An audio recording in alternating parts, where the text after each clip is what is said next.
Merba l-podcast ieħor din id-darba ma' bniedem kemm xejn polemikus mhux għax jien għandi wis xenajt, però Mark Camilleri huwa il-mexxej kemm xejn kontroversjali tal-Kunsill Nazzjonali tal-Ktieb. U wkoll ovvjament bniedem laburista ħafna opinjonijiet, però ftit jafu li Mark huwa wkoll ippubblikat fil-qasam tal-istorja ekonomika ta' pajjiżna. Qabel ma nibdew merba lill-main sponsor il-ġdid in-Nissan li bħalissa għandhom il-ġuk għall-bejħ li jibda minn 19,250 euro. Karozza estetikament bellezza, naħseb l-aqwa aġġettiv li tista' ssib għal-ġuk hija sexy, naqolja mill-art fl-istess ħin għandha dik ix-xeħ ta' coupe teknoloġikament avvanzata bis-sistema tal-Apple CarPlay jew Android Auto integrati ma' 8-inch screen tad-dashboard. Inti komparir tgħaddu sant in-Nissan u tagħtu titwila l-ġuk. Qed isikura l-insurance brokers li jiena nafdal kull xorta ta' assigurazzjoni. Grazzi u anzi proset li l-Cabs li f'sondaġġ fil-Malta Today tal-ħadd l-għadda ħares li huma l-għażla preferita fis-suq Malti f'kull demografika. Grazzi wkoll lil Frank's Gentlemen's Essentials tal-kil komment tinsewx id-discount code JMFranks meta taslu għat-checkout biex tgawdu minn skont fuq ix-xija meta tferraw l-ewwel grog bro ibatu li ritratt. Il-Valletta Glass li ilhom fl-industrija ta' ħġiġ dekorattiv dawn l-aħħar 52 sena 9986642 jekk tixtiequ li Derek jaddisa fejkom blaħam tal-Gen Rapid Screening Malta tal-swab test biex jiżguraw li m'hawnx xi xeba COVID jiġri ma' saqaj fil-studio. Fl-aħħar u mhux l-inqas wieħed mis-segwax tagħna batilna ammont sostanzjali ta' flus biex nirreklamaw NGO tal-għażla tat-tim tal-podcast. Aħna dal-flejjes irdupjajnihom u għaldaqstant nerġa' nfakkarkom fuq l-inizjattiva The Gift of Therapy ta' Richmond Foundation fejn intom tistgħu tagħtu donazzjoni billi żżuru il-ħolqa ta' taħt u bekk ir-Richmond ikunu jistgħu jipprovdu terapija b'xejn għal min jeħtieġ iżda m'għandux minn fejn iħallas. Ovvjament meta żżuru l-ħolqa trid tħallu d-donazzjoni sewwa. Inizjattiva ta' vera. Dak kollox f'termini ta' introduzzjoni ngħaddu issa għal podcast numru 7 flimkien ma' Mark Camilleri. Il-mulej ġibilna tajba, amen.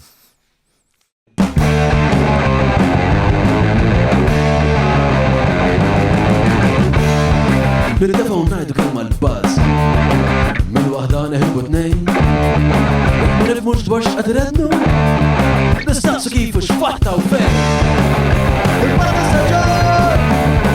Fuq il-Malta Staġġar! Mela, tlaqna? Kelli pjuttost upbringing normali tajjeb ġifieri, fimt ma kellix problemi kbar. Ġifieri konna niklu tajjeb, ma kellniex problemi ekonomiċi u ma konniex sinjuri laqqas. Ġifieri konna normali, konna tajjeb ġifieri. U ġenituri tiegħi gawdew ovvjament mis-snin 80 għaliex kien snin ta' mobilità soċjali kbira għal ħafna nies. U ħafna nies ma jirrealizzawx jew mhumiex aware meta jitkellmu fuq is-snin 80 għax huwa clouded b'ħafna problemi li kien hemm dak iż-żmien. Ma fil-verità kien hemm ħafna affarijiet oħra li kienu għaddejjin. Affarijiet pożittivi qed tgħid?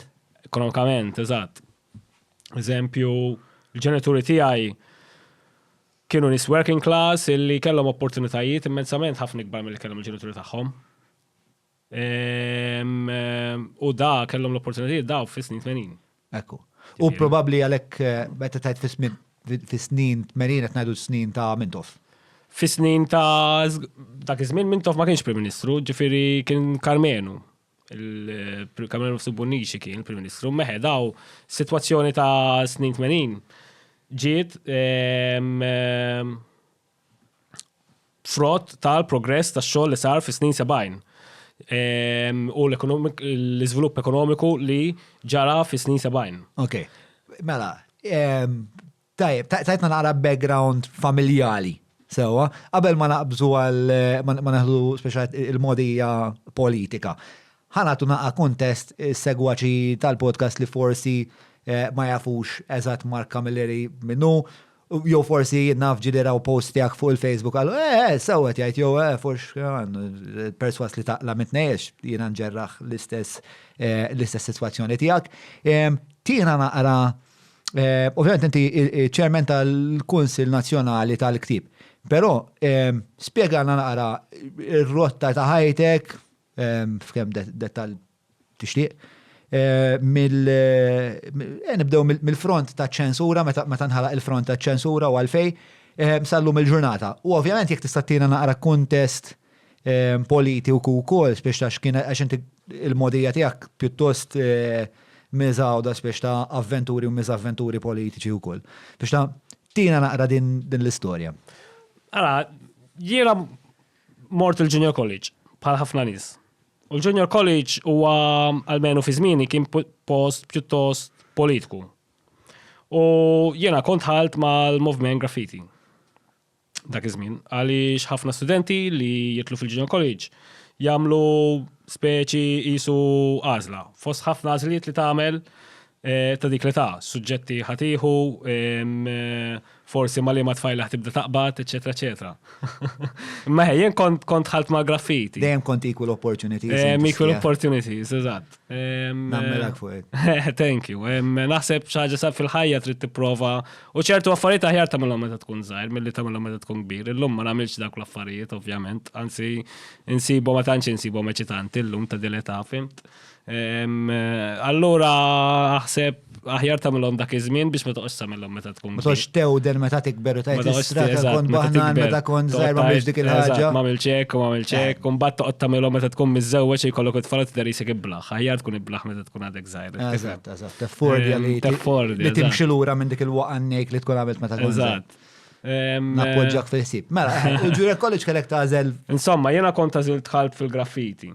U l-graffiti dak iż-żmien kien attiv ħafna il-graffiti u kellu ħafna iktar influenza ngħid fl-università u fil-Junior College milli għandu llum. Ma llum il-graffiti nbidel ukoll għandu iktar attivitajiet fuq livell nazzjonali għaddej.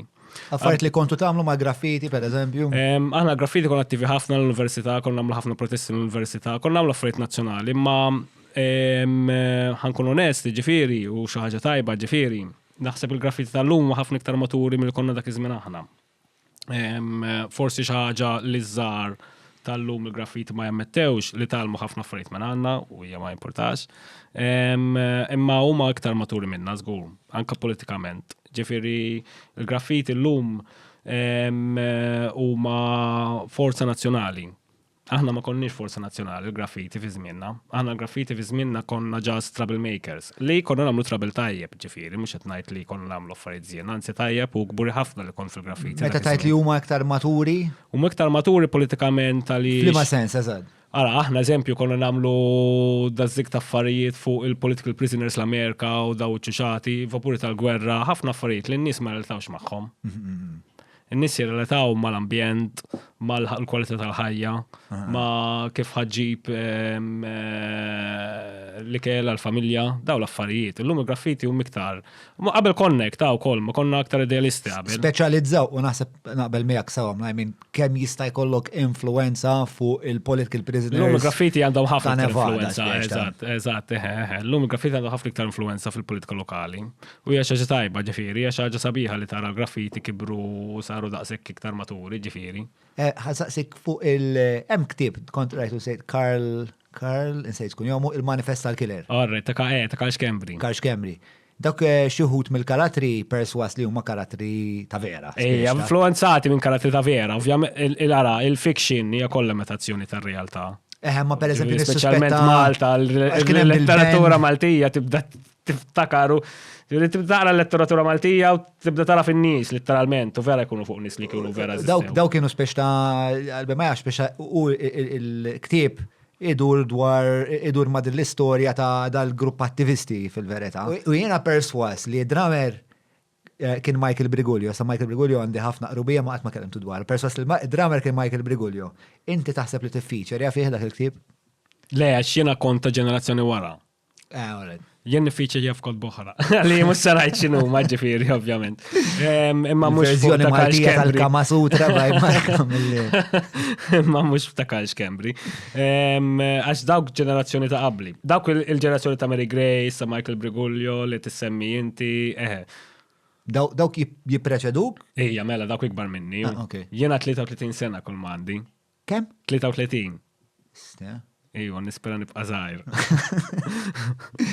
Ma kellix idea, kont assumejt li jint tal-inqas koetanju tiegħi. Kon għamlek ħarira ikbar, kon għamlek xi sena ikbar minni. Bid-daqna naħseb nidher ikbar għalek. Bid-daqna, Jekk għaxar nidher ħafna iżgħar nidher jisni 20s. Perida, ta' allora, inti kont attiv taħt gvernijiet nazzjonalista dak iż-żmien. Eżatt, aħna dak iż-żmien kienu gvernijiet nazzjonalisti, ovvjament. U konna nipprotestaw ħafna fuq l-ambjent, ukoll kien hemm il-front kontra l-golf course, li niftakar, kont il-ħaqtu jien il-front kontra l-golf course. Jien actually kont ħalt ma' jien actually kont attiv politikament qabel tħalt mill-graffiti, tħalt fil-graffiti meta tħalt il-Junior College. Qabel jiena propjament kont ta' design, bad kun għadek zaħir, kun għadek qed tipprova, tiskopri affarijiet ġodda, jien kont immur il-laqat tal-Partit Komunista Malti. Dawn huma ġas grupp ta' octogenarians li bdew mutu. Ġifieri jiena l-ħaqtu l-Twani Vassallu, mal-fundatur tal-Partit Komunista Malti, mit ftit wara ġifieri, wara li sirt nafu. Mbagħad minn hemm sirt naf il-graffiti. Eżempju jien niftakar il-protesta kontra l-gwerra tal-Iraq. Dik il-protesta li suppost kien ġej Mintof u mbagħad ma ġiex, ħafna minn dal-affarijiet, ġifieri dik il-protesta niftakar jien kont hemm eżempju. Ma biex nirraġaw l-ura speċa niprofaw ninkapsulawna għal-kontest. Ma jinti kont attivist ma grupp li ma kien għallenjat ma jibda partit kbir, anzi kien speċa ma nafx tista' xi sejħolhom anarkiċi jew le l-graffiti, taħt gvern nazzjonalista. Kif kienet dik l-esperjenza? Għax mbagħad ukoll ma dik il-powder kek li tiżżewġ ukoll ma' fatt li inti kbirt nimmaġna soċjalist, laburist. Le, il-familja tiegħi mħalta. Ġifieri hom missieri għandhom idejat politiċi differenti. Min xulxin. Min xulxin, ovvjament. Sewa. Missieri iktar liberali. Ma rridx not ngħid kif jivvotaw il-ġenituri tiegħi, għax mhux suppost. Għandhom id-dritt tal-privatezza tagħhom.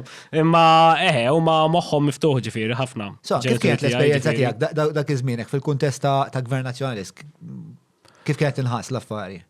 Le, ovvjament jiena l-esperjenza tiegħi għax jien ma nistax ma tantx nista' nikkummenta fl-esperjenza tiegħi fi-gvern nazzjonalist fit-tfulija tiegħi, ovvjament, iktar il-ġenituri tiegħi jistgħu jikkummentaw. Jien nista' nikkommenta ta' gvern nazzjonalista meta gradwajt, ovvjament. Meta speċi tlaqt mid-dar u bdejt il-ħajja speċi adulta tiegħi. Wara titlaq mid-dar u għalkemm jien tlaqt mid-dar kmieni wkoll jien tlaqt xi 20 sena mid-dar. U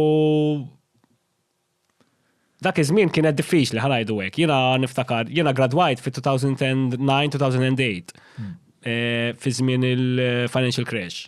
Okay.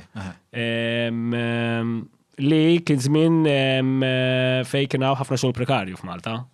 U min kien gradwat kien aħjar għal gradwati li tilqu milli jibqgħu hawn u jsibu xogħol. Ma kienx hawn xogħlijiet tajbin Malta dak iż-żmien.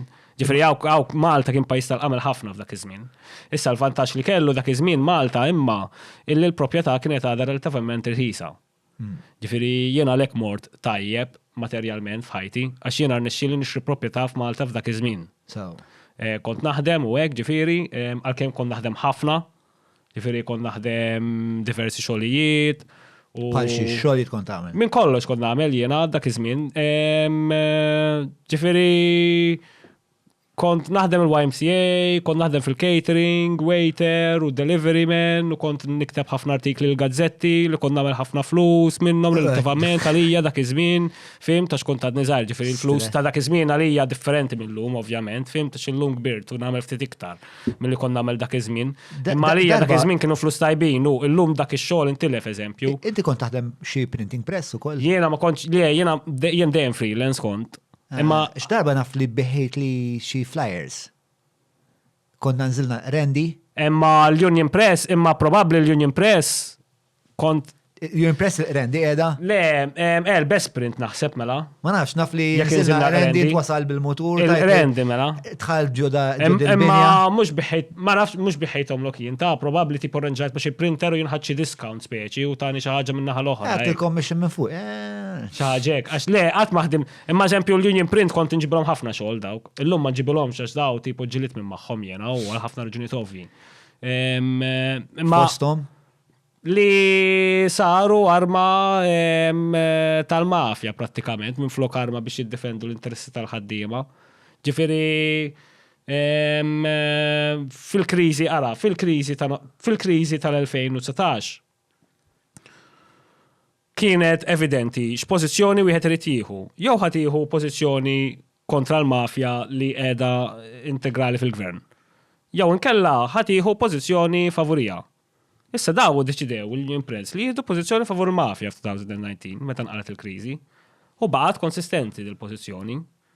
Issa huma jagħmluha għaliex daw ġenwinament din jemnu li qed jiddefendu l-partit u tajjeb tagħmel hekk. Imma ħażin qed jagħmlu, speċi ma interessani speċi raġuni xorta ħażin jibqa'.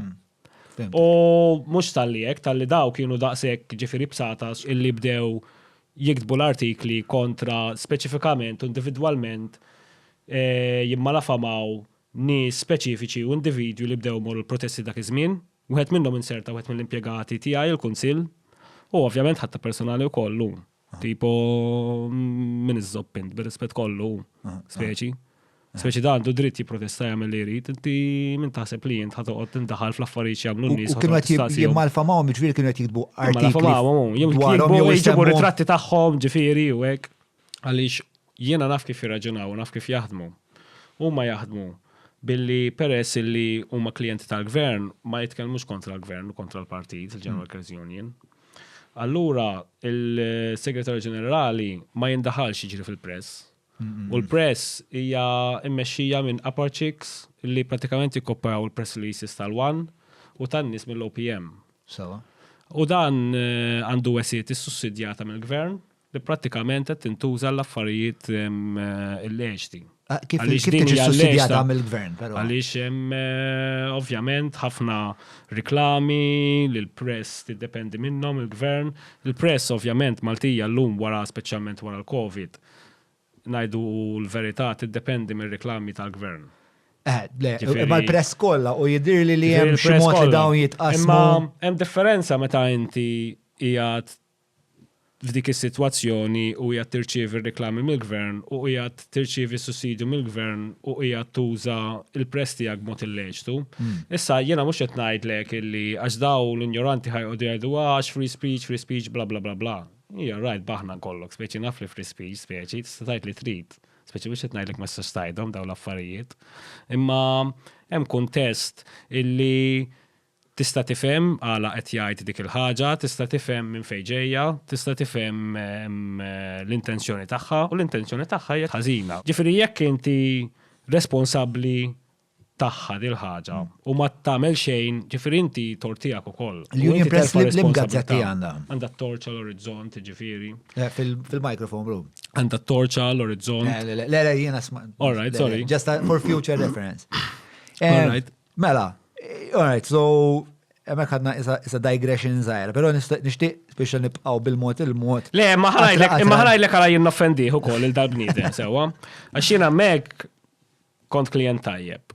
Jena mek kont nissapportjom ħafna. Għal-kem jena kont intijom il-xol, kienu jħalsuni kol ġifiri maħalli għadik storja oħra. Meħe, ġifiri jena kont intijom il-xol, kont imbikkilom il-xol li kien relativament xejn dej dak li kont inħallas għalhekk qed ngħid storja oħra speċi għax ix-xogħol li ġibtilhom kien ħafna ikbar minn dak li ħalsuni għalih meta kont. Il-wall kont iġibilhom ix-xogħol. Lej għal printer ġifieri qed ngħid fimt mhux għal mhux għat-torċa. Le mhux għal reklami qatt ma mill dawk sales fuq reklami qatt ma kont. Ma printer eħex kelli ħafna ħbieb, konna nipprintjaw ħafna affarijiet u konna namlu ħafna affarijiet dak iż-żmien u kienu jkollna xogħol għal printers u konna nqasmuh u kienu jmorru tajjeb bina u ġifieri konna klijenti tajbin. Għalfejn inti rrabjat?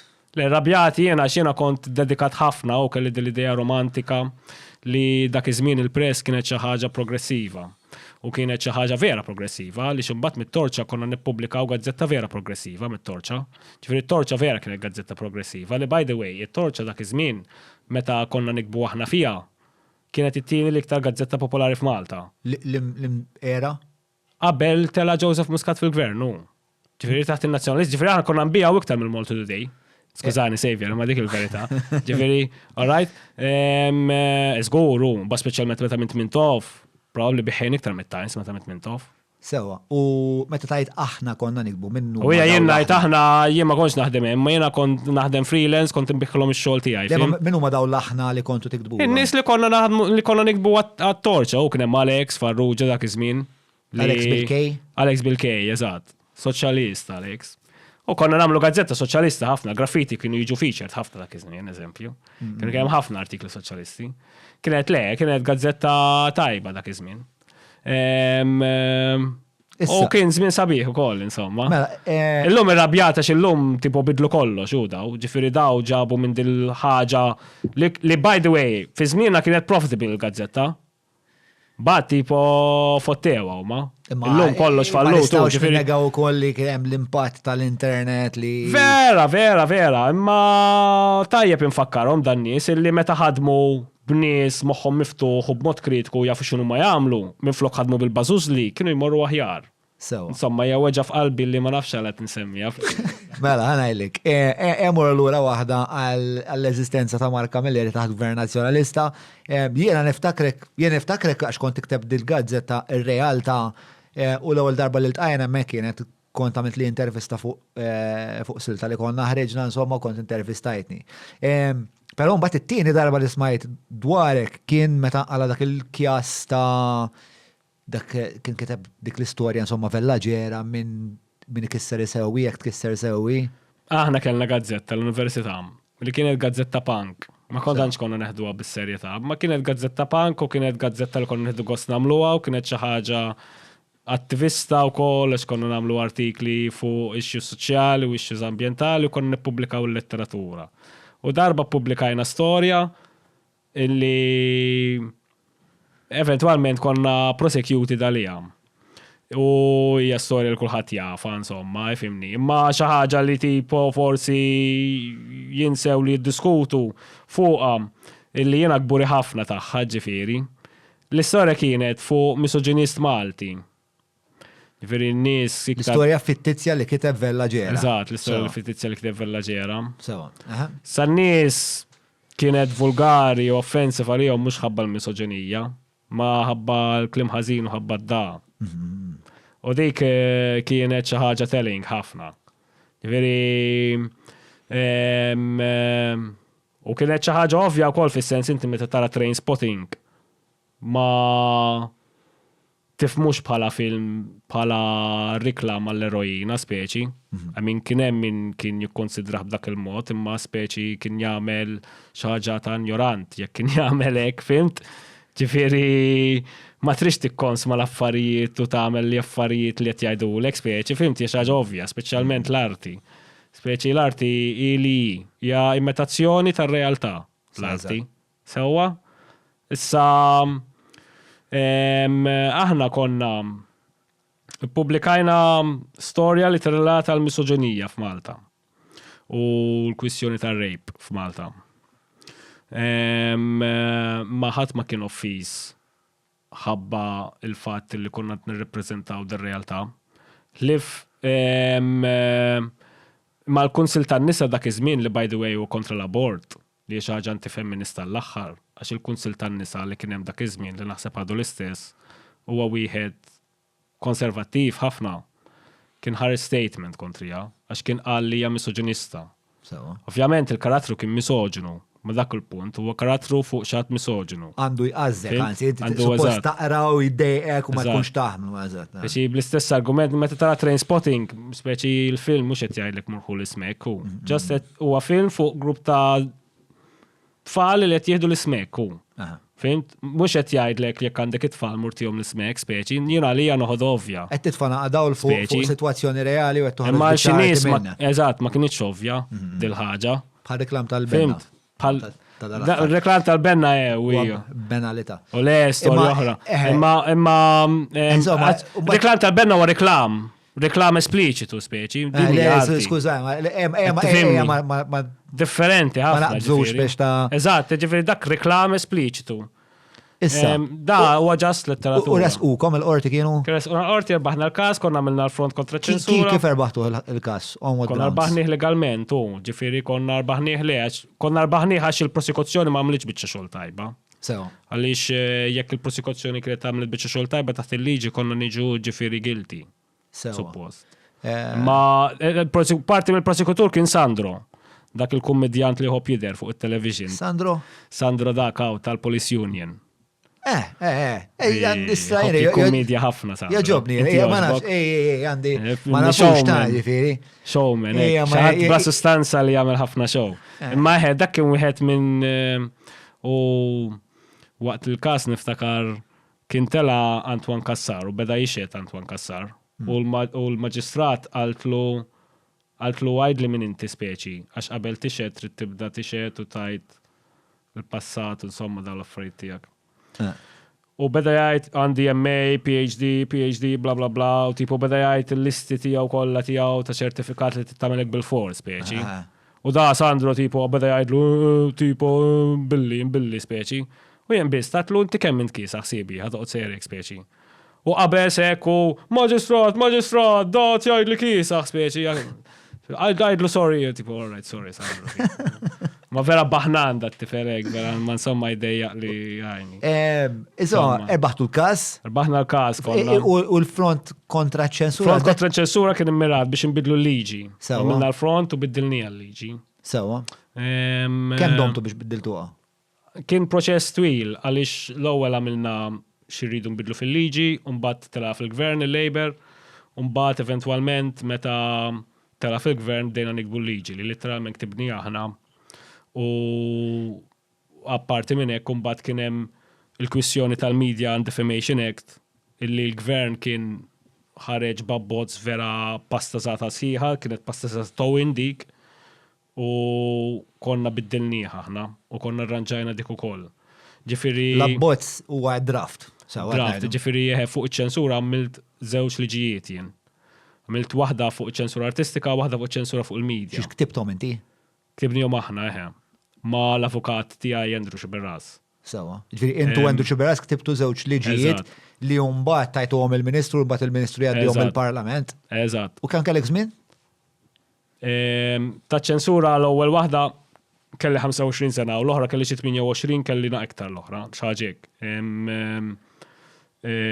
Ma kienux ġifieri biċċa xogħol diffiċli, għaspeċi mhux affarijiet komplessi ħafna, imma Malta l-affarijiet insibuhom diffiċli biex nagħmluhom, anke ħafna rent seeking, inkompetenza, ignoranza, speċi. Dik ħanaddu għaliha għax naf li għandek. Imma eżempju. Antipatija hemmhekk. Sorry, ma li ġara kien. Aħna kellna l-abbozz fuq il-liġijiet fuq liġijiet artistiċi, fuq ċensura fuq liġijiet artistiċi lesta. U konna morna Nowin dak iż-żmien 2010-13 eżatt wara l-gvern. Kontu mortu fejn? Konna morna Towin, Bonnici. Okay. Jew konna morna għandu wara kien ma kienx ministru mbagħad inbidel il-ministru ħafna minn dal-affarijiet. Ma insomma 2014 xi ħaġek. U konna għadnilu l-abbozz lest nistgħu ngħadduh ġifieri. Sewa. U mbagħad għadnilu se tagħmel fuq il-criminal libel. Għax konna nafu li jeżisti il-criminal libel, ridna neħuħ ukoll il-criminal libel. Għalna lest l-abbozz dak, għax qabbat il-xħat mid-Times kien għalilna u kien qabbat il-da l-avukat illi insejċ nismu ġili jużawh tat-Times. Wieħed avukat joqgħod jilagħba tal-clown, insejċ nismu insomma. Le vera, literalment. Għandek stima l-ħafna nies. Le, literalment jilagħba tal-clown da, ġifieri.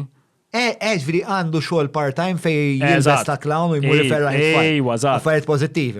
Ma nafx għax il-liġi kienet vera tal-ħara tiegħu. Imma lilna ma qalilniex dak iż-żmien. Tipo qalilna le dik neħħejta diġà criminal libel għand il-liġi kienu rijilna u xejrilna. U għalilna neħħejtu criminal libel għand il-liġi u speċi mhux problema lesta wkoll dik diġà. Għadnilu tajjeb aħna dak iż-żmien f'dajnieh. Da qabel ħafna tal-Panama Papers u bla bla bla dal-ġara kollu.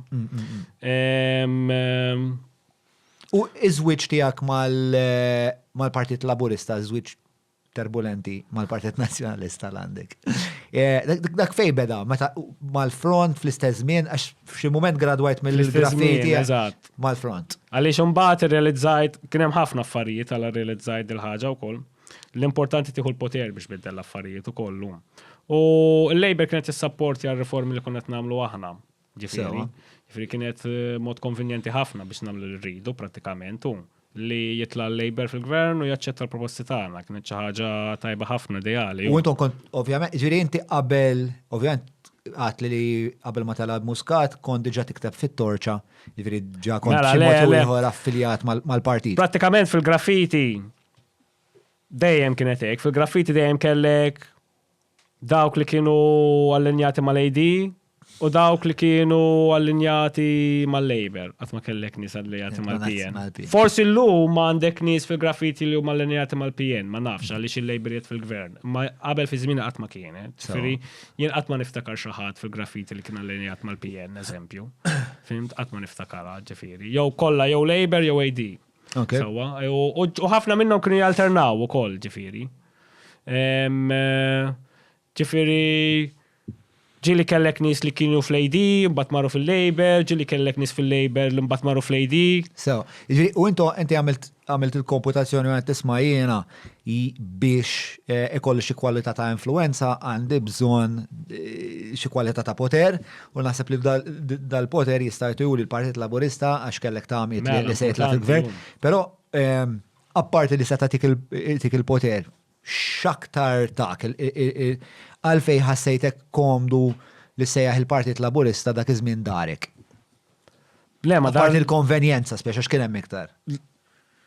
Jiena ma dorx, tipo jien diġà kont nissapportjah il-Labor ma kontx attiv. Sewa. Jien eżempju, u ġili kont attiv imma mhux dejjem ukoll. Sewa. Jien eżempju kont issapportjajt il-George Abela meta kien hemm il-leadership race. Ġifieri jien kont attiv fiha bħala xatt minn barra, ġifieri kont għadni żgħar, kont imur għal meetings. Ma tajt is-sapportjajt il-George Abela? Kont imur għal meetings, kont imur għal meetings, Ma tiegħu kont speċi, organizzaw u ukoll? lex kont organizzaw, kont għadni żgħar, speċi kont għadni żgħar ħafna, ma dak u tipo naħseb qasbis kont membru fil-partit. Sewa. Imma kont immur u hekk, kont immur nissapportjax, kont ngħid iwa jitla George Abela, eżempju, il-partit ħajkun iktar xellugi. U mhux jinbis kont naħseb hekk, ħafna li kienu jaħsbu. Lil min kien ikkontesta? George Abela kien ikkontesta l-Ġose Muscat. All right. Mela. Illum it-tifel tiegħu huwa Prim Ministru. Ejja, għatma. Eżatt. Le, ovvjament, na. Imma dik ġrat fit-2008? 2008 naħseb eżatt. Okay. Mela, żguru. Mbagħad ma kienx tela George Abela. Ġifri, inti ħassejt, mela, inti kellek dan iż-żwieġ ta' konvenjenza li kellu wkoll sfumaturi ta' ideoloġija li inti kont ħoss li tirrelata magħha. Ejja, mela, żguru.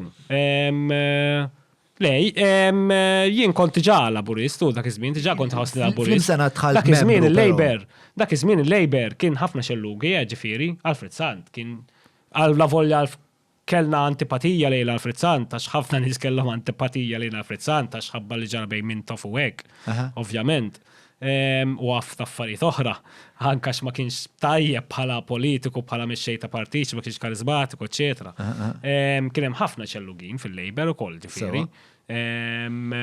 U kellu ħafna idejat u politika tagħmel sens u tajba dak iż-żmien il-Labor ukoll. Ġifieri dak iż-żmien vera kien hemm il-korruzzjoni u l-korruzzjoni kienet kbira wkoll. Imma kienu kapaċi jaħbuha iktar u nazzjonalisti. Ġifieri aħna ninsew eżempju li għaddejna taħt 25 sena nazzjonalisti u l-korruzzjoni li saret taħthom hija estensiva ħafna u għamlu ħafna ħsara kemm l-ekonomija, kemm fil-ħajja ġenerali tan-nies, għax jekk tagħmel ħsara fl-ekonomija, ħad tagħmel ħsara fil-ħajja tan-nies ukoll ġifieri eventwalment. Di fil-fatt f'wieħed mill-episodju l-aħħar episodju li għamilta kaxxatur ilu naqaxur issa. Kien bażikament analiż tal-PN u moment minnhom ngħid spex ta' bro, intom ħbejtu l-flus li Svizzera daw ħbejhom il-Panama, intom fakjajtu fuq Splar daw fakjaw fuq tlieta. Biex ta' dej li naħsbu li il-korruzzjoni qed isseħħ f'xi vakum anġeliku fej qatt ma ġaraw dat tip ta' erq.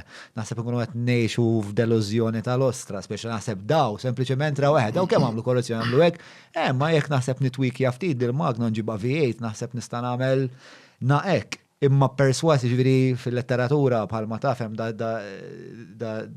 sentenza standing on the shoulders of giants. Imma flok fil-kontest intellettuali fil-kontest korrott. Mela, umbat il-Labor jitla, blajnuna tijak u koll, u kem kellek rubija ma... Rubijiet ta' ħajti, ju tal-Muscat fil-gvern, ma... Ja, komplessa l-ħaġa u kol, tipo, aħna ma konniex Nostradamus, ġifiri ma konniex nafsaniċiri kol laqqas. Ma inti il-daw muskat, kit u eka, u kont tafhom il-qrib kellek. Le, ma konniex nafhom il-qrib, jien konna fil-muskat pala politiku, konna namlu politika ġifiri. Sewa. By the way, jiena, għalix saqsejtni l-mistoqsija ta' qabel speċi, fuq ġara wara li tela Labour fil-gvern. Jiena sirt kap tal-Kunsill Nazzjonali tal-Ktieb pjuttost mod mhux pjuttost unexpected, ġifieri jiena ma waduni xejn jiena qabel l-elezzjoni. Ġifieri jiena li wedni Muscat, jien l-agreement, jiena d-deal li kelli ma' Muscat kien permess tal-Front kontra ċ-ċensura. Sewa. Illi aħna kellna l-manifestu u kien ħajadottaħ. Sewa. Jiena qatt ġifieri ma waduni li ħajamluni kap tal-Kunsill Nazzjonali tal-Ktieb. Fil-fatt, jiena meta umbat, fil-fatt jien kont mort inkellmu l-Muscat wara elezzjoni u tipo qasbis tkellimna, tipo qasbis qalli fuq, tipo ma tkellimniex fuq il-Kunsill jew xejn, tkellimna fuq il-manifest u kellimtu fuq xi ħaġa oħra kont kellimtu fuq is-superintendenza tal-istorja x'kelli kwistjoni magħhom biex jituni d-data. Ġifieri fuq hekk kont kellimtu. Ġifieri qasbis kont kellimtu fuq il-possibilità li jkollok kariga fil-gvern. Le, ma kontx kellimtu assolutament fuq. U kif waslet il-kariga allura? Imbagħad kienu batu li email. Sewa. U bat li email Varist. Sewa. U tipo, u Varist qal, u tipo Varist bat li email u bat il-segretarja tiegħu qal speċi rridu nlaqgħu il-Kunsill tal-Ktieb. Li kien diġà jeżisti. Li kien diġà jeżisti. Kemm ilu jeżisti il-Kunsill tal-Ktieb Malti? Kien jeżisti minn xi 2002 kol xi ħaġa hekk. Okay. Dak iż-żmien, 2003 xi ħaġa hekk, 2002. U qal rridu nlaqgħu l-Kunsill tal-Ktieb. Sewa.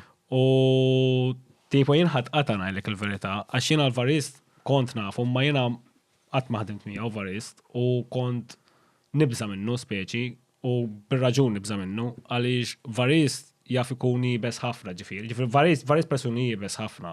Sewa. U persuna diffiċli ħafna taħdem miegħu. Mhux persuna faċli. Sewa. X'jagħmlu mhux faċli għalfejn huwa jibes? U intelligenti ħafna imma u pjuttost persuna diskret. U persuna diskret diffiċli ħafna taħdem miegħu. Għaliex ma tkunx taf fejjed miegħu jiddispeċini ngħid imma speċi jaf li nħobbu ta' ġifieri mhux se ddejjaq li ngħid hekk ġifieri. Imma għandu dik il-problema. Huwa jekk qed nifhek sew huwa riġidu speċa jaf x'jrid u jaf x'numa l-parametri. Il-prinċipji tiegħu tafhom all-right ta' ġifieri. Il-prinċipji tiegħu tkun tafhom u taf il-parametri ta' relazzjoni. Ġifieri he's very predictable ġifieri ta' ġifieri mhux qed ngħid illi tipo ħajamil xi ħaġa unexpected jew hekk. He's very predictable. He's very predictable, imma diffiċli taħdem miegħu speċi. Tħobbu iktar mill-dak tal-Union Press, ġifieri. Le, ovvjament. Nikkonkludu. Le, ovvjament. Imma insomma min kont ħatqata speċi illi u tipo u għall-ewwel tipo ma rridx naħdem u qasu ma rrid li jien naħdem miegħu. Sewa. It-tnejn li aħna ma ridniex speċi. Għax inti ma sibx li inti xi cushion tas-suf speċi. Le, isma' ħanajdlek, ħafna nies jakkużawni li tipo għax il-Labor tipo laqli ħalqi għax tani ġol. U tipo mu vera xejn ta' u tipo vera ħanħu gost ossja li ħattini l-opportunità ngħid l-affarijiet eżatt kif ġraw ossja vera. Mhux għax ħajlek le għax vera argument tajjeb u tipo qed nagħmel kritika lil nifsi ta' ġifieri wkoll. Imma nista' nispjega l-affarijiet vera b'mod informali u fil-ħin b'dal-mod. Allura vera tajjeb. Dik l-idea. U sewwa jagħmluha tal-akkuża ġifieri għax hemm ħafna nies li jagħmluhom hekk li jalqulhom ħalqhom paga ġifieri. U sewwa jagħmlu għall-akkuża għandha ssir kull darba ġifieri. U jien għandi niġi. Anka lejk, tajjeb li ssir l-akkuża biex. Ija le tajjeb li n-nies ikunu suspicious tiegħi għaliex hekk għandhom ikunu n-nies ġifieri. Fimt li jkunu suspicious għax jiena nħallas mill-gvern u għandi paga tajba. Ma l-verità li jiena meta bdejt jien qasbis kelli paga hemmhekk.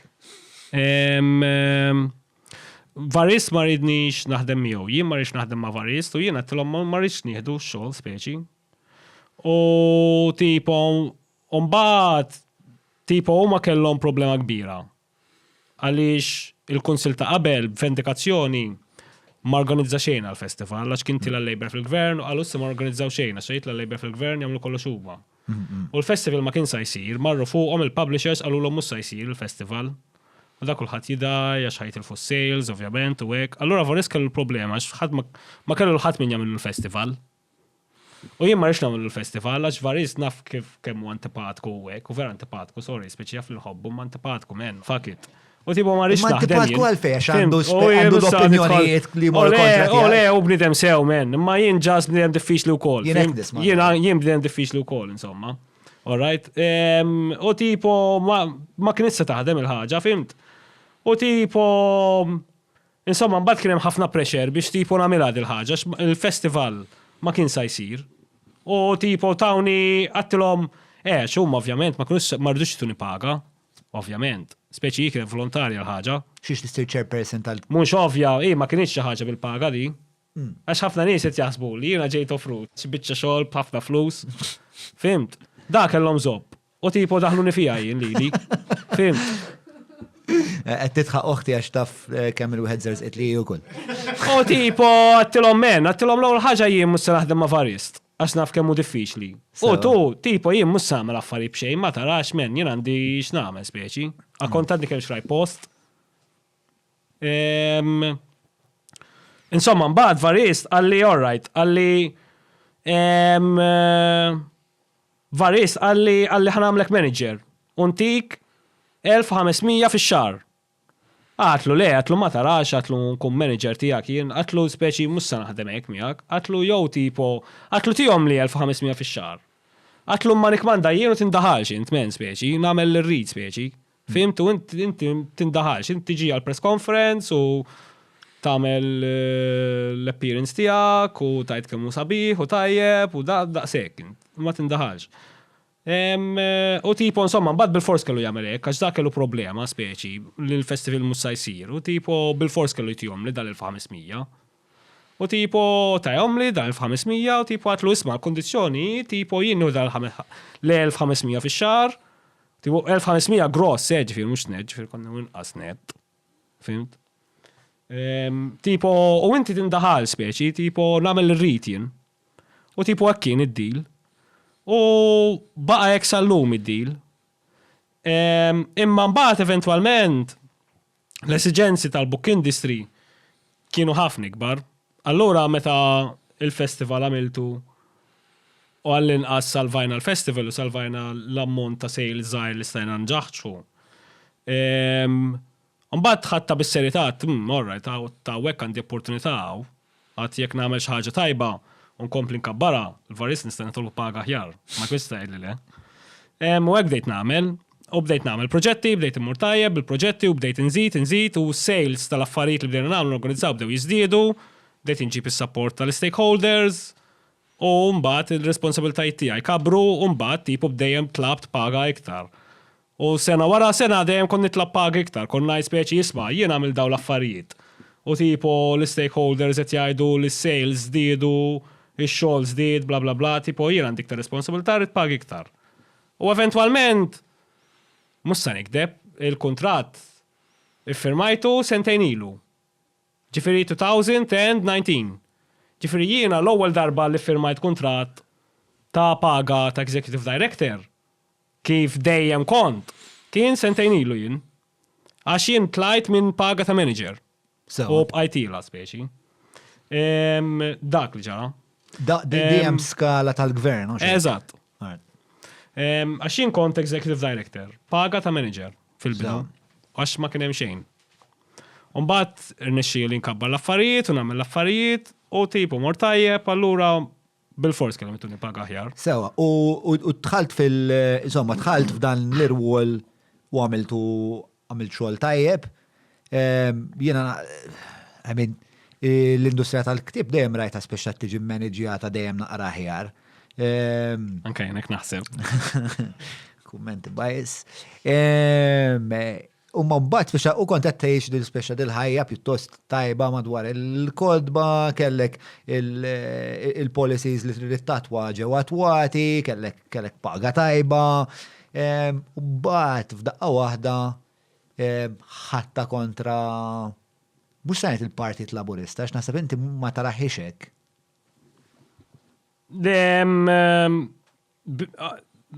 Istorja twila fis-sens li għaxara, meta ħarġet tal-Panama Papers, li ġara kien, li speċi aħna konna nafu li daw għamlu ħafna korruzzjoni, Xkembri u Konrad Mizzi. Qabel il-Panama Papers kontu. Le, le, ma konniex nafu qabel, ovvjament, defni għaltilna speċi.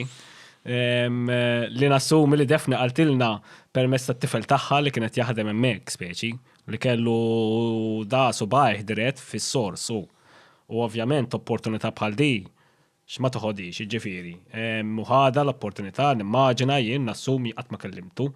Darba kellimtu b'mod formali, ġifieri, mhux personali, ma nafux personali, t-tifel tagħha ta' defni l-Matthew, għax għandha t-tfal l-oħrajn, Paul u Andrew. Imma nassumi jien li ġara kien li u kellu subajh fuq l-informazzjoni u qasama mommu u għajjem dal-każ sħiħ kollu f'Malta. U għamel xaġa tajba naħseb jena, ġifieri. U ovvjament meta ħareġ il-każ konna aware illi daw kienu involuti f'xi ħaġa korruzzjoni kbira. U konna aware ukoll, ma konniex ignoranti, illi Muscat imdaħħal magħhom. Fil-korruzzjoni. Di temmina ġifieri inti Le, mhux nemmina għalija hija fatt. Fis-sens illi da Muscat, l-għu ħagġa jena għajdu minnu Muscat mhux bnidem tannik. Muscat huwa bnidem intelligent ħafna. Bnidem psikotiku u narċisist. U jien dawk xikultant ma nindunax bihom, dawk il-features partikolari f'karatteristiċi fil-persuni. Forsi qatt ma ndunajt li kien hekk. Imma realizzajt eventualment li huwa hekk. Soċjopatiku żgur, psikopatiku ma nafx, ma soċjopatiku żgur. U narċisist żgur. Xi definixxi għalik soċjopatiku narċisist? Li ma jħoss empatija u. Ġifieri u Joseph Muscat għadu sinċerament jemmen li qatt m'għamel xi ħażin hu. Ġifieri hu sinċerament jemmen li m'għamel xi ħażin Joseph Muscat. Anke kemm hu l-ħabs da. Xorta sinċerament ġenwanament ħajbqa' jemmen li qatt m'għamel xi ħażin. Xi għalek taħseb li hu hekk imma? Li huwa soċjopatiku. Mal fejn taħseb li huwa soċjopatiku? Għas-soċjopatiku hekk ikun. Soċjopatiku qatt ma jkollu feelings of regret. Le, fimtek. Jkollu feelings of regret għalih biss li speċi stajt nagħmel aħjar għalija u hekk speċi ma mhux stajt nagħmel aħjar. Id-definizzjoni fimta li qed nistaqsiju għalfejn għamilt dik l-analiżi fuq Muscat u konkludejt li da soċjopatiku. Għal ħafna raġunijiet. Imma speċi biex niġi mill-bidu għax inkella naġġel. Fis-sens aħna konna nafu li u kien imdaħħal magħhom fil-korruzzjoni. Għax inti mussa żomm żewġ persuni korrotti ħafna. Tinkwitax ħanaslu għalija. Imma spjegali għalfej it's a big statement saw għalija. Huwa statement li għabli ma nafx għax rajt il-ġaħat jagħmlu fuq il-medja. Lejn ċert minna dil ħaġa. Imma għalfej taħseb xi waslek li taħseb li Joseph Muscat għandu daw it-traits. Le, għaxu għamel ħafna ħażin u m'għandux regrets ta' li ġara. M'għandux regrets. Għaxu stess qalu li m'għandux regrets. U stess qal m'għandux regrets u mhux tal-li u stess qal li m'għandux regrets, tal-li ikkondizzjona l-partit biex jemmen illi li ġara huwa ġast aberrazzjoni u żball terba' min-nies li għandhom jiġu jiġġudikati bl-istituzzjonijiet li qed jaħdmu u kollox jibqa' dej kif inhu. Ġifieri mhijiex problema strutturali di, fejn għandek letteralment organizzazzjoni kriminali li kienet qed tikmanda l-gvern. Mhux qed ngħid tal-Partit Laburista ta' hawnhekk fejn isir l-iżball. Il-Partit Laburista mhuwiex organizzazzjoni kriminali u vera hija akkuża klassista ħafna di. Maħallija. L-organizzazzjoni kriminali mhijiex il-Partit Laburista. Jien naf nies fil-Partit Laburista ħafna li ma jaqblux ma' Joseph Muscat. U jafu li Joseph Muscat għamel ħażin, imma xorta jagħmlu l-ġbir ta' fondi u xorta jagħmlu l-attività fil-komunitajiet tagħhom u huma importanti fil-komunitajiet tagħhom daw in-nies. Ġifieri il-Partit Laburista huwa xi ħaġa kbira wkoll. Mhuwiex xi ħaġa monolitika, laqqas. Imma il-Partit Laburista kien maħkum minn entità kriminali, Muscat u sħabu. So, ma l-ura l-Panama Papers, tlaqna minnem. Panama Papers aħna ndunajna li Muscat kien involut magħhom. So, Sawa. Għax da Muscat mhux bidem tan-nejk. Ġifieri Muscat min tista' tkun iċ-chief of staff tiegħu titnejjek bih. Palma għax Muscat hekk qal darba. Muscat darba qal jien ġej tradut u beda jgħid għax kienet jiena. saqsitu mezzola minn għalija. Nsejt eżatt kien il-kuntest, immek kien qal jien ġej tradut u speċi implika li chief of staff tiegħu tnejjek bih. Muscat mhux bidem tan-nejk, Muscat bidem intelligenti ħafna. Mhuwiex it-tip ta' persuna li ħaj jittollera nies jitnejku bih. Da ma tnejkux bih, Muscat kien involut magħhom għalhekk żammhom hemmu. U fil-fatt aħna konna ċerti minna, tant konna ċerti minna li aħna l-Muscat għadnilu isma' qabel l-elezzjoni ta' 2017 il-kondizzjoni tiegħi u ta' varjist u ta' ħafna nies oħra fil-partit. Mussa nsemmihom, ħansemmi l-varjist ta' xu tipo tiġaqalhom ta' dawn l-affarijiet. Imma ħaddieħor ma mettix speċi. Alright, tipo ħafna nies fil-partit li kienu kontra u tkellmu kontra Muscat u għamlu l-pożizzjoni tagħhom ma pubblikament ma Meta qalu tajt xejn. nis fil-partit li huma nis li eżat huma nis Uffiċjali pubbliċi ħafna u anka ministri fil-kabinet uffiċjali ħafna. li kienu konfrontaw fi Ejja. dan U għalulu- il-grupp parlamentari jek dak it-tip.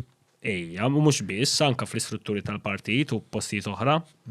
Għalulu inti jekk min tista' tbiddel iċ-chief of staff, aħna mhux se nibqgħu nissapportjawk. U ħafna minn nies li qalulu hekk konna konxi u aware illi hu kien involut magħhom. Ġifieri aħna we were giving him a pass, literalment. Fimt? Imma inti kif tista' ma tagħtix pass il dal-persuna meta ħallik tikteb il-liġijiet, fimt, u tagħmel il-liġijiet kif trid inti. Tifhem ġifieri mhux jinbiss f'dis sitwazzjoni, kien hemm ħafna nies oħra f'dis sitwazzjoni. X'Muscat tagħmel ħafna affarijiet tajbin li dawn kollha ġew overshadowed. Ġifieri tajb insemmuha. Jiena naf inkun oġġettiv ukoll. Alright? Ġifieri aħna konna f'dik is-sitwazzjoni. Il-Muscat għadnilu isma' we'll give you a pass on your corruption. Immin titbiddel iċ-chief of staff u tagħmel clean slate. U Muscat fil-fatt kien wedna li ħajqabba chief of staff ġdid. Li għandi l-isem tiegħu nsejtu m'għandi fl-email. Għax kien batilna email ukoll. Mhux u kien kien qal lil xi ħadd u dan ix-xi bat lilna kollha u qalilna Muscat fl-elezzjoni ta' wara 2017 ħajbiddel iċ-chief of staff u chief of staff il-ġdid ħajkun dan. Għandek aċċess għalih dal-email? Ejja mela speċi. Taqsam magħna ta' point? Ejja nista' naqsam. Tajb, bat fil-break naraw Alright. ibqaw maħna, Rrid kif jagħmellek Pep, ibqaw maħna, għax wara l-break Rrid ħankunu inkellem nafu ix-xinies, min kien se jkun il-Chief of Staff flok, x'kien jismu? Keith Schembri. Tinkellem ix-Xinies Ibqaw hemm. imma. Għax ma rridx nikser it-trast tagħhom. Jew forsi le għandna. Mela, Immeħed, Jew ġifieri forsi le iva. ma di recordit imma ġifieri. sewa. Jekk m'għandix xien għandi ħadd ieħor żgur u tkun recordit xi darba żgur. U di kontu tamlu f'dal kuntest preċis li jettajt inti, xinti jettajt. Ija, le, mela, Aħna nafu, Muscat, Aziz mela, Muscat, mux aħna nafu ovvja. li inti korrott, Mela, imma mux ħantuk ovvja, pass fuq mela, mux il-korruzzjoni. ovvja, fwitxu, anka bl-emails konu najdu l-wek, ġifiri, mela, Li mux nafu ovvja. li inti korrot. Ejja, mela, u jesistu ħafna emails. u Inti ħajta ġifieri- fil-sinek ximkien għandek ekx waħda tiġri ħaddieħor m'għandux ħajta fil-sin ukoll, imma kapaċi jżomm l-affarijiet ġewwa. Ġifieri konverzazzjonijiet bħal daw fil-kabinet isiru ħafna u hemm ħafna evidenza miktuba wkoll mhux minni biss, ġifieri. Tajjir u anka fuq mistresses u hekk jajru xulxin, ġifieri. Fuq kollox jajru xulxin, ġifieri. Imma jien forsi bejn membri tal-kabinet stess. Ejwi. Daw il-minuti fejn sibuhom dawn ma jkunu pubbliċi għalija. Dan bew free l-FOI ħanibatu FOI isma' waqt li għadinaw kemm tibatu waħda.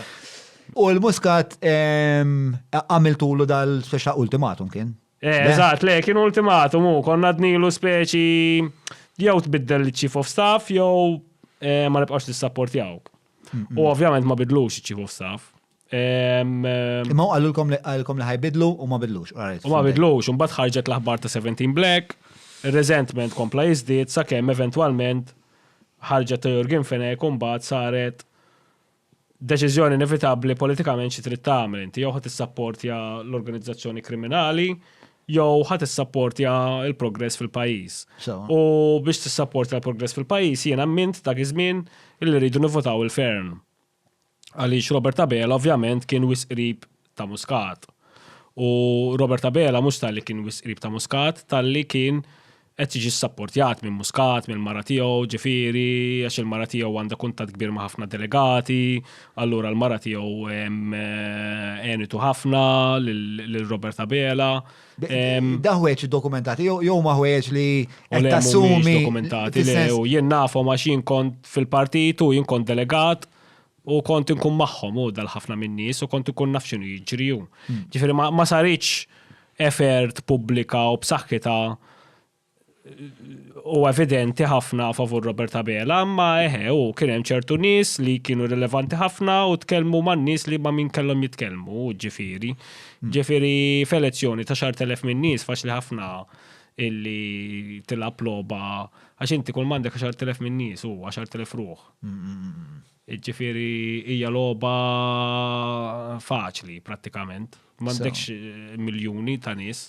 Jekk kun taf il-key persons malaj speċi. Fimt, insomma, kien hemm ħafna undercurrents li sapportjaw il-Robert Abela. Biex ngħid xi ħaġa wkoll, imma biex ngħid xi ħaġa wkoll, għax irid inkun oġġettiv ukoll. All right? Għax jiena vera kontra Robert Abela minn ħafna aspetti, imma tajjeb inkun oġġettiv miegħu wkoll u ma nsawtux iktar mill-ħaqqu. Kien hemm undercurrents u koll li kienu jippreferu li jimborġ minn eżempju memx sigrit illi Keith Kembri huwa jew almenu ħanajtek biex inkun factually żgur biex pubblikament ngħid affarijiet pubblikament fatwali. Keith Kembri ħabib ti jimborġ eżempju, kien ħabib ti jimborġ, Keith Kembri, ġifieri kienu close politikament. Imma politikament jew soċjalment? Meta ħbib xi ġifieri. Politikament mhux ħbieb jiġifieri fimni kulħadd jispiċċa ħbieb għax daw kollha l-istess interessi jkollhom joqogħdu jaraw logħba tal-futbol, joqogħdu jitkellmu fuq l-istess affarijiet u fuq għax dak it-tim hekk u dak it-tim hekk u forsi joqogħdu jitkellmu fuq l-affarijiet tal-familja vera predictable ħafna ġifieri.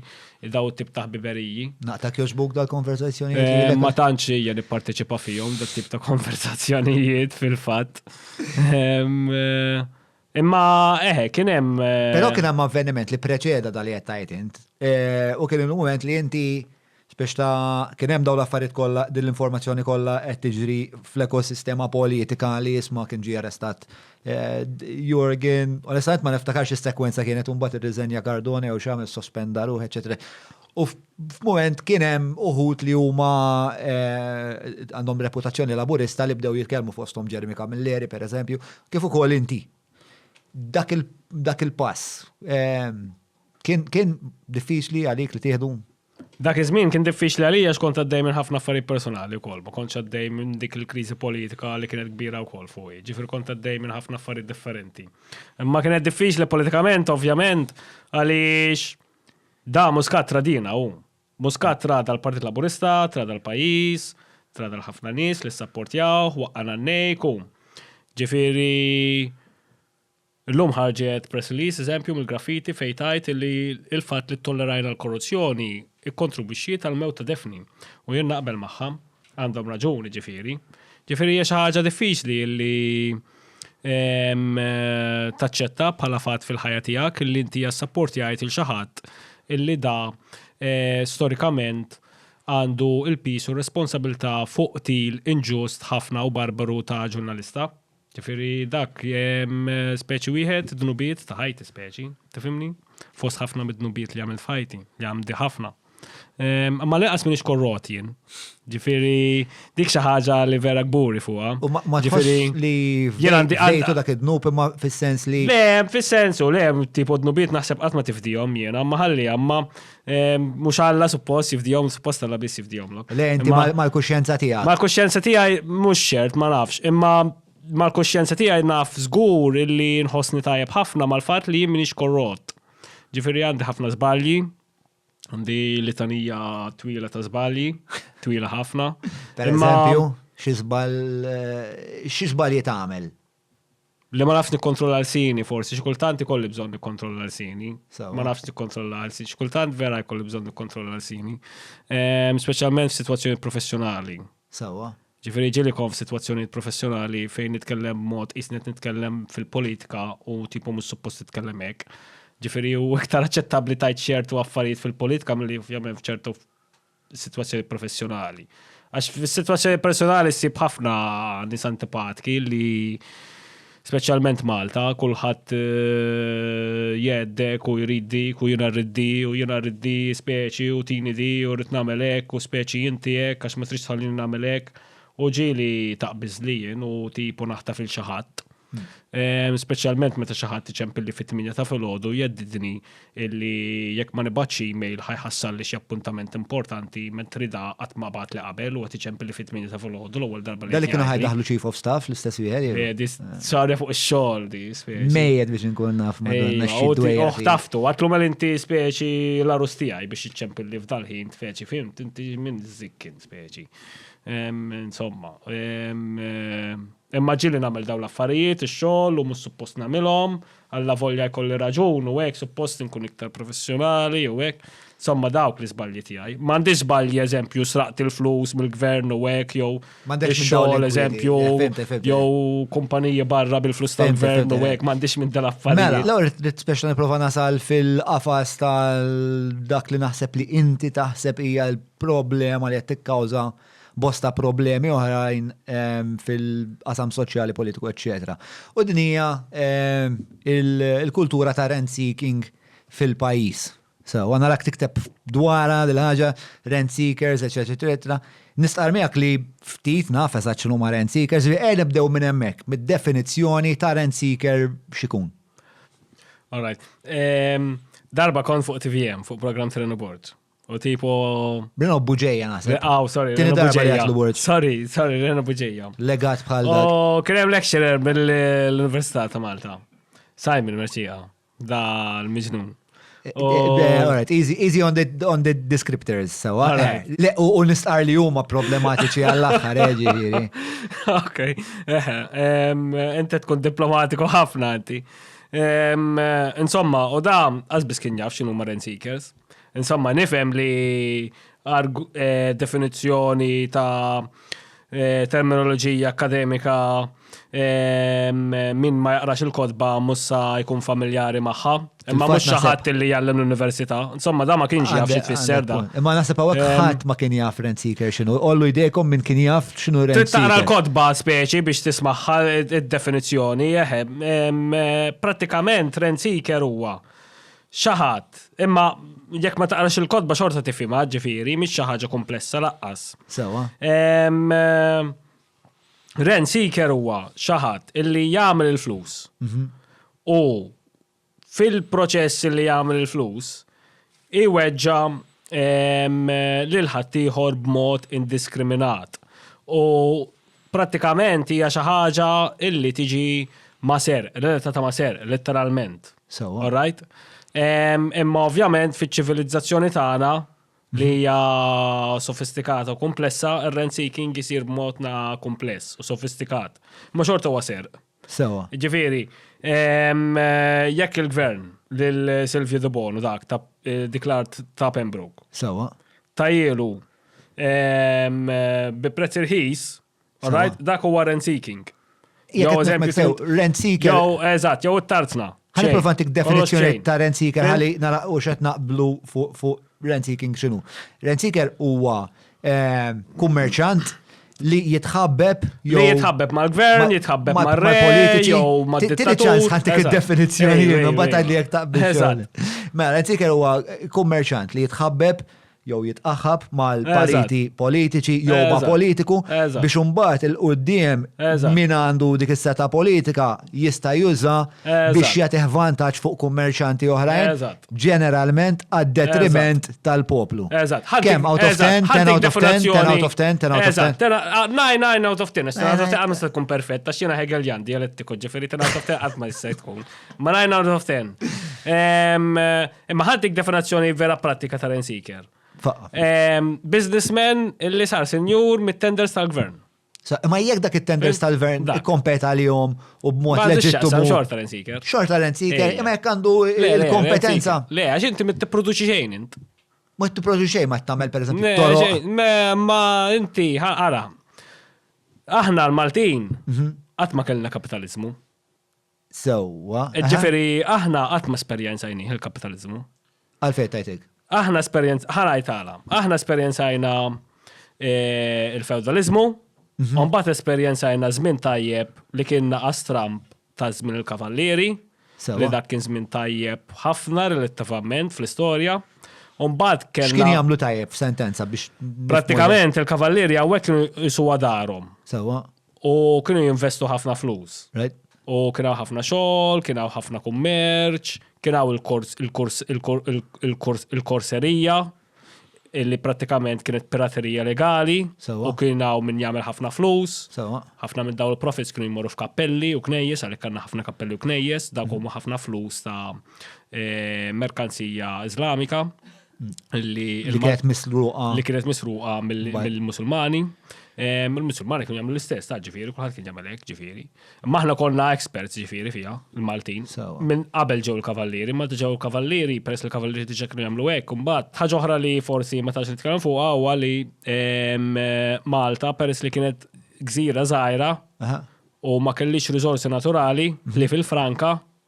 L-unika mod biex ikollok soċjetà li tissopravvivi b'mod self-sufficient kienet il-monocrop economy. Ġifieri il-Gżejjer fil-Mediterran kollha kienu hekk. Ġifieri Rodi, Kreta, X'inhi monocrop economy? Monocrop economy kollok ġifieri tkabbar crop waħda u tant tkabbar minnha li tesportaha bl-abbundanza. U l-crop tagħna kien il-qoton. U l-qoton jidir li vera jagħmel ħażin għall-art, le? Il-qoton jagħmel ħażin għall-art, ovvjament, għax għandu bżonn ħafna ilma, ma ħallija, mhux sa noqogħdu nitlu f'dawk l-affarijiet, jien ma tantx nifhem f'dawk l-affarijiet, imma il-qoton huwa ftit demanding fuq il-ħamrija. Kavallieri ġewwaw għaliex Malta kienet il-fruntiera fil-Mediterran bejn id-dinja Iżlamika u d-dinja Kristjana. Qabel Malta kellek tripli. Fil-fatt il-kavallieri ħadu tripli ma' Malta. Eżatt. Imma tripli ma lajt il-fuqa. Ovvjament, għax kienet imdawra bid-deżert u bil-Musulmani u ma lajħa jihdu jilek tripli. Kienet assedjata u ħaduha l-Ottomani. Meta ġarda l-assedju? Ftit qabel l-assedju l-kbir. Ġifieri ftit qabel l-assedju l-kbir, l-Ottomani ħadu tripli. Durant il-kavallieri. Imbagħad kellek l-assedju l-kbir. L-Ottomani provaw jieħdu Malta u ma rnexxilhomx, grazzi wkoll għall-għajnuna Spanjola illi għamlu kontribut kbir ġifieri biex jassiguraw li Malta ma taqax. Malta kienet isa l-gateway fil-Mediterran bejn id-dinja Musulmana u d-dinja Kristjana. U kien fil-fatt ir-re Spanjol, Karlo V, li ta' lil Malta lil kavallieri. Ir-re l-isem tar-re ma niftakrux bl-amment. Aħjar ma antikx raġun jew ma merik. Ċekja waħda bon. Kien raġun jekk jogħġbok bon, anke jekk m'għandix. Ara, il-kavallieri min kienu? Ejja ngħidu għax aħna ngħidu ħafna affarijiet fuq il-kavallieri u ma ngħidux l-affarijiet iktar importanti.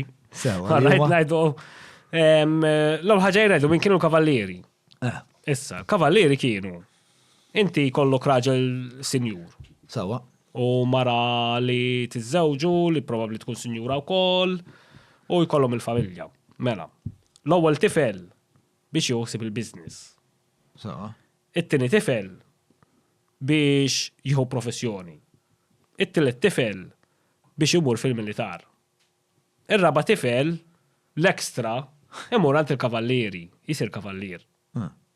Ġifieri daw kienu nies sinjuri u kienu nies intelligenti wkoll għax kienu jaqraw ħafna kodba, kienu japprezzaw l-arti u kienu wkoll ġellieda.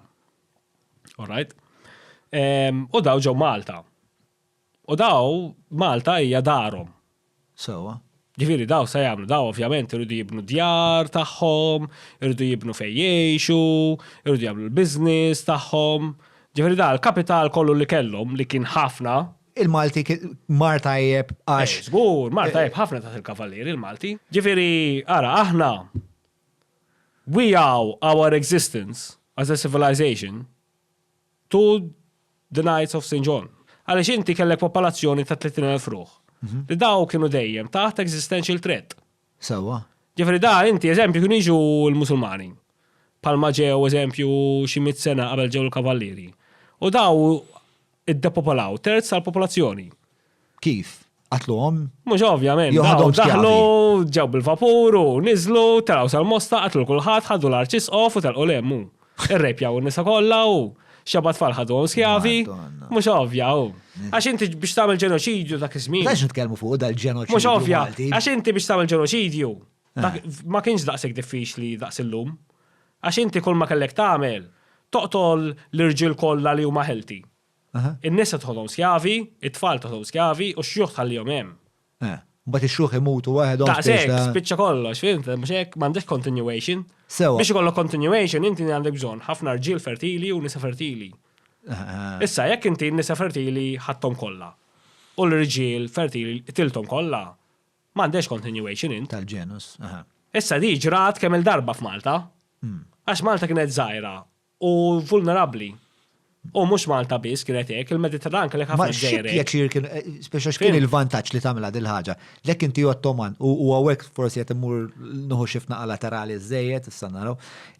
X'inhu l-inċentiv tiegħek bħala parti minn ġgajta Musulmana li tmur id-dur il-Mediterran tispopola l-gżejjer? Dak iż-żmien min kien l-iktar violenti u li kien l-iktar b'saħħtu kien jiddomina. U inti studjajt fil-fatt storja u ekonomija? Jiena studjajt l-istorja ekonomika ta' Malta fil-perjodu modern imma, mhux Sewa. f'dan iż-żmien, imma Sewa. f'dan iż-żmien ovvjament bil-forsi kolli nafu biex inkun naf Il-periodu il-kuntest. modern meta jibda? Il-perjodu modern jibda fi żmien l-Ingliżi mbagħad. Sewa, u fi żmien l-Ingliżi? Issa fi żmien l-Ingliżi li ġara kien li issa hawn min ma jaqbilx miegħi, u ħanajt min ma jaqbilx miegħi, ġifieri biex inkun nipprova oġġettiv. U fil-fatt naqa interessanti anka li jansiba interessanti u stramba dil-ħaġa naqa weird. Imma insomma vera hekk qiegħda l-ħaġa. Jiena l-pożizzjoni tiegħi illi fi żmien l-Ingliżi ekonomikament morna ħażin ħafna. Għax l-Ingliżi hawnhekk ma kinux jiqisuha bħala darhom, allura huma ma kinux jinvestu daqs il-kavallieri. Din hija ovvja anka empirikament, skont statistikament, l-investiment li kien jiġi minn barra, eċetera, eċetera. Ġifieri di ħadd ma jista' jmerja. U t-teorija tiegħi ovvjament li taħt l-Ingliżi morna ħażin ħafna ekonomikament. U mbagħad hawn min bħal Paul Caruana Galizia li għamel xogħol estensiv ħafna fuq l-istorja ekonomika ta' Malta. Jiddispjaċini illi vera ħafna dispjaċini illi ommu qatluha u għamlula li għamlula. Għandek dispjaċir kbir għali għadi. Ovvja, eżempju, da għamel xogħol interessanti ħafna da fuq l-istorja ekonomika ta' Malta u għas fl-Università ta' Malta ma jiġi featured. Għandu ktib publikat barra minn Malta ġifieri, jiena tiegħi pubblikajtu maw. U publikaħ barra ġifieri, qabel ġara dan kollu. X'ismu l-ktib? Nsejt x'ismu l-ktib tiegħu. Imma Economic History of Malta u sibu l-ktib tiegħu. U l-kodba tiegħek fuq xi ktibtom li L-istess suġġett, imma jiena ktibt il-kodba tiegħi fl-istess żmien li kienet jikteb il-kodba tiegħu u jien ma kontx naf li kienet jikteb fuq Economic History, imma huha metodoloġija differenti ħafna, huha metodoloġija teknika ħafna u qabad ħafna data u aggregat ħaf xeba formulas u ħareġ xeba konklużjonijiet minn xeba teoriji li jagħmel. Jien ma naqbilx minn ħafna teoriji tiegħu. U eżempju jgħid illi l-żmien l-Ingliżi ma kienx daqshekk ħażin daqskemm jgħidu ħafna storiċi b'mod ġenerali. Jiena ngħid illi huwa pjuttost minn ħażin. Għax hu li jagħmel jaqbad mudell tekniku, jqabbel il-pagi mal-pagi tan-nies li kienu jieħdu fl-Eġittu eżempju. Sewa. U jipprova jqabbel il-consumer basket, imma l-mudell tiegħu huwa astrat ħafna u anke matematikament naħseb jiena illi mhuwiex accurate biżejjed biex tagħmel konklużjonijiet. Ovvjament u tiġa għandu dan ix-xogħol u huwa xogħol pubblikat li huwa interessanti u importanti taqra. Tina x'inhi l-teorija tiegħek Okay. in relation ma Il-teorija tiegħi li taħt l-Ingliżi aħna konna fucked up ħafna. sewa. All right? Mhux inbilli kif jgħidu. Ara, min kien tajjeb taħt l-Ingliżi kien kienu dawn in-nies li kienu jieħdu tenders minant l-ammiral. Ma forsi Ġifieri sewwa, kompetenza. ox kompetenza l-ostra. Daw, inti kellek korruzzjoni kbira menna x'inti l-ammiral u l-gvernatur kien jagħmlu jridu Sawa. fl-imperu kollu. Ġifieri l-imperjaliżmu ma kienx xi ħaġa ta' rule of law. Aħna l-lum niġġieldu għal rule of law. Men, Jekk mhux- l-imperjaliżmu ma kienx rule of law. Ara biss naħsbu li l-imperjaliżmu kien rule of law.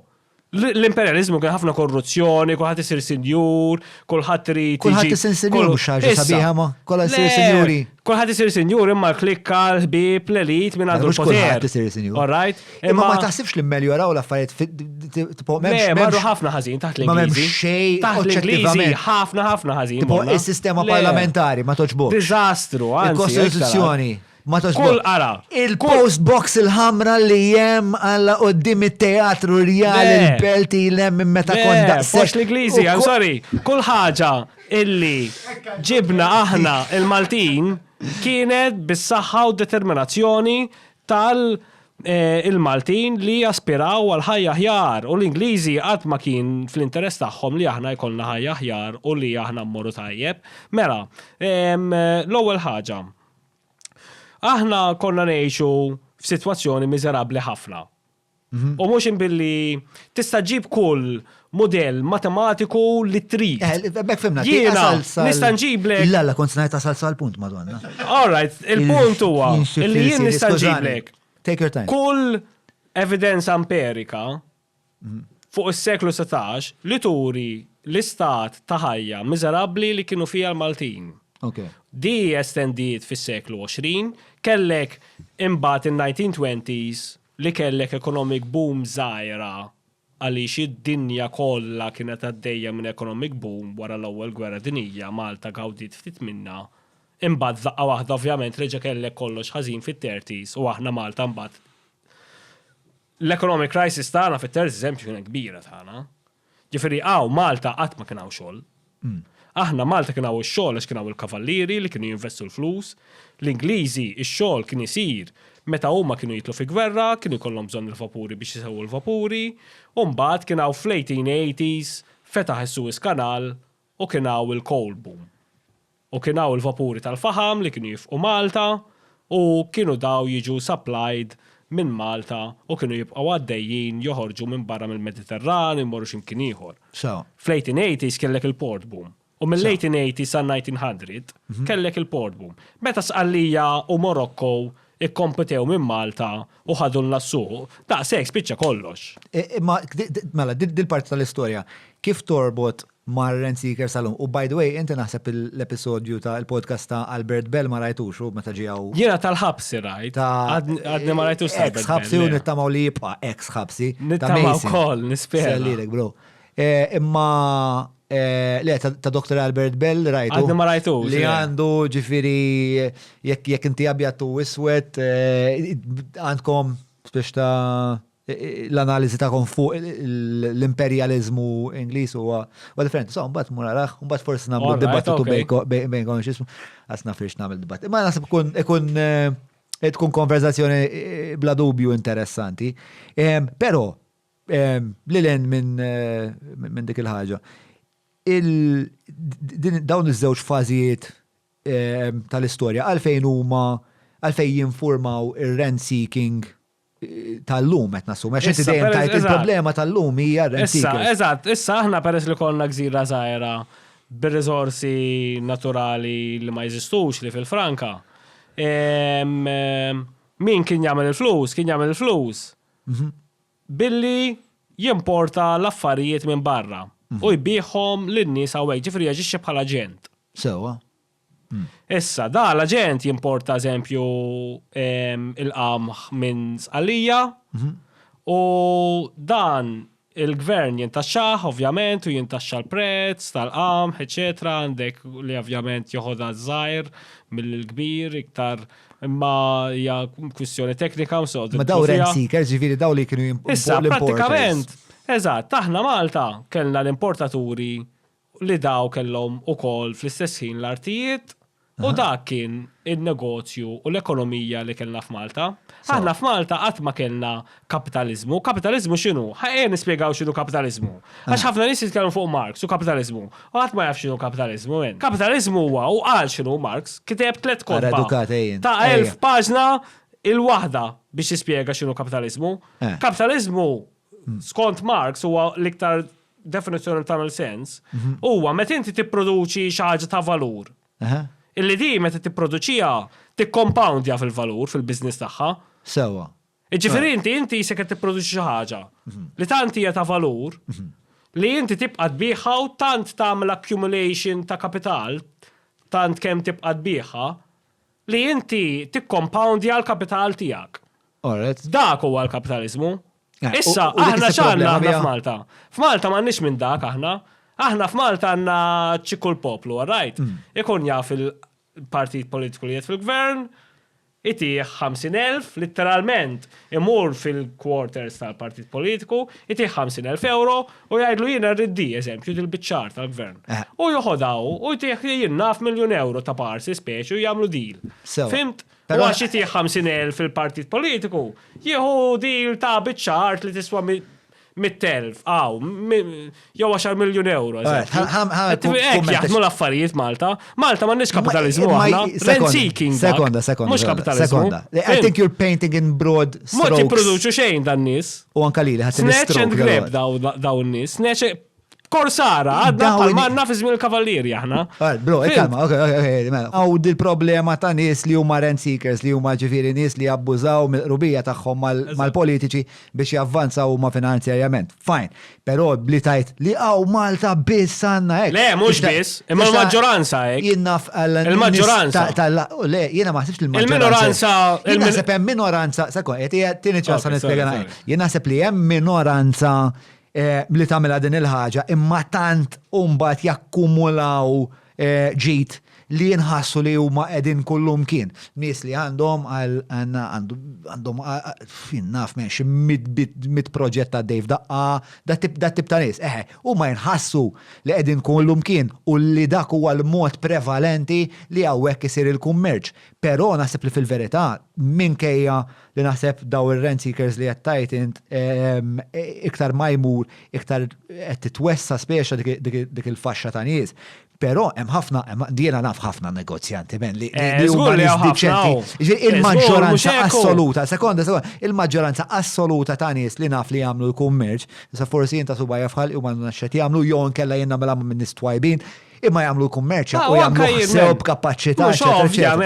Le, ma inta tqaw Malta. Mela, il-poddata tal-lum se tieqaf hawnhekk f'dal punt fix-xandira entlitilna l-kard u samma biddilnija kemm naqa' pawża twila, jienu Mark tlifna ftit il-konċentrazzjoni, ftit ir-ritmu, meta ġejna lura bdejna nitkellmu fuq xulxin, kemm naqa' nuqqas ta' koerenza wkoll, għal daqstant jienu Mark iddeċidejna li l-konverzazzjoni pubblika tintemm hawn.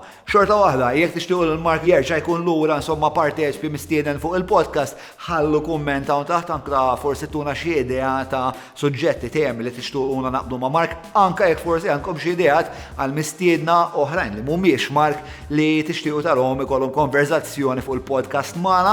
Dak kollox minn naħa tagħna, grazzi tal-li qed issegwu, grazzi tal-li qed ixxerdu in-nom tal-podcast nies Talla, l-sponsors ukoll narakom id-dieħla għal episodju ieħor tal-podcast ta' Ġon.